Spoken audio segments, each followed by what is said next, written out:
The Rock stars in Skyscraper, and it's everything Rampage should have been. It's completely predictable, totally unrealistic, and I had a blast watching it.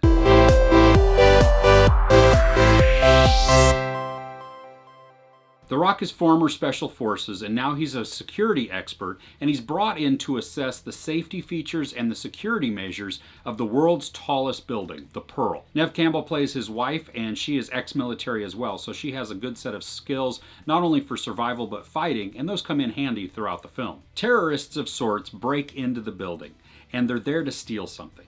Then they set the building on fire, and the problem is, though, that The Rock's family is trapped inside. This is not an Oscar-worthy story. You shouldn't go in expecting some huge twist to it, or even some life lesson that you're going to learn. Heck no. This is a summer popcorn flick with a crap ton of explosions and a lot of action, and so if you go in with that mindset, I don't think you're going to be disappointed. If you've seen some of the movie posters, you know that one of them pays homage to Die Hard.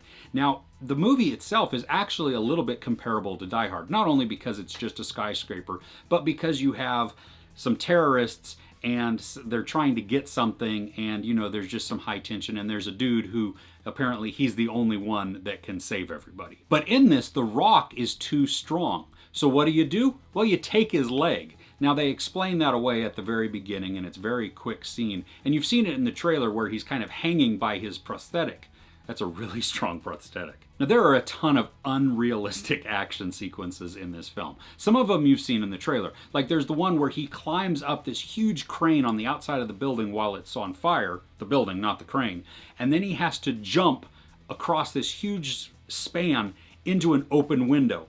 Now, I've seen online where people have figured out the physics of this, and when The Rock jumps, he should just go like this and miss the building, or like this, or like this, and then hit the side of the building. But who cares? It's fun to watch, and the circumstances that lead up to that, while also unrealistic, and you just kind of scratch your head and like, really, that was the option. It's just exactly what you want. It's fun and it's action-packed. Now, there's also another scene where The Rock has to hold something together while somebody else does something. Now, I know I'm being a little bit vague because I don't want to totally spoil it, but the expression on his face is he's got these cables, and he's just like, and then kind of like, and it's so funny. My wife said this is destined to become a meme at some point because the facial expressions are just that good, and you can probably put all kinds of captions underneath. Now, normally I would have a criticism over parts of the story, especially in the fact that the motivation of the villains isn't really revealed until almost the end of the film. Because this is a mindless action flick, I don't really care. But in any other circumstance where I was invested in the story and I was expecting something really deep or moving or anything like that, it would really bother me that I have no idea why these people are doing it, because really it's terrible writing. But in this film, Skyscraper, the action just is going off all around you. I don't really care. I'm not here for the story. I'm here to watch The Rock jump off crap and punch people in the face, and as things set on fire and he shoots people and punches them and, you know, just arm wrestles them or beats them with his leg or whatever it happens to be.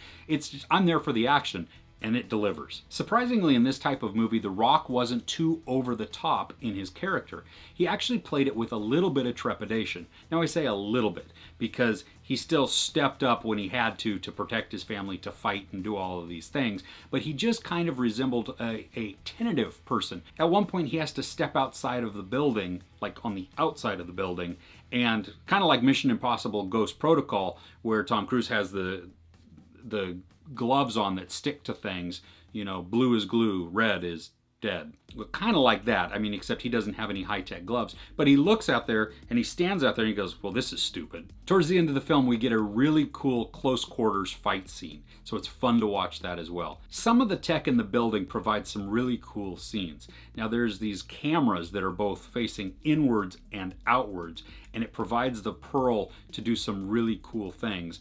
And then they also have a lot of high-definition TV screens that pop up all throughout.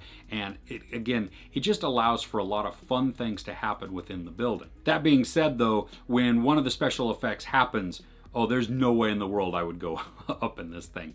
It is crazy, and the view that they have, and they are so high up in this building. I mean, obviously, it's the tallest building in the world. It dwarfs the Empire State Building. It really dwarfs even the Burj Khalifa. The CGI and the effects are pretty decent. For the most part, you couldn't tell that it was done on a green screen.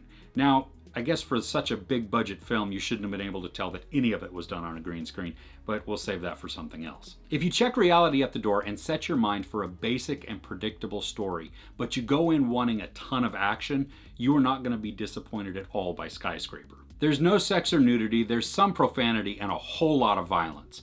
This is a fun summertime action film. Leave your brain at the door, go in and just prepared to be entertained. I give Skyscraper 3.5 out of 5 couches. What is your favorite summer action flick? I'd love to know in the comments below. If you enjoyed this review, give it a like. Also, don't forget to share and subscribe. I'm Chris. This is Movies and Munchies. Thanks for couching with me.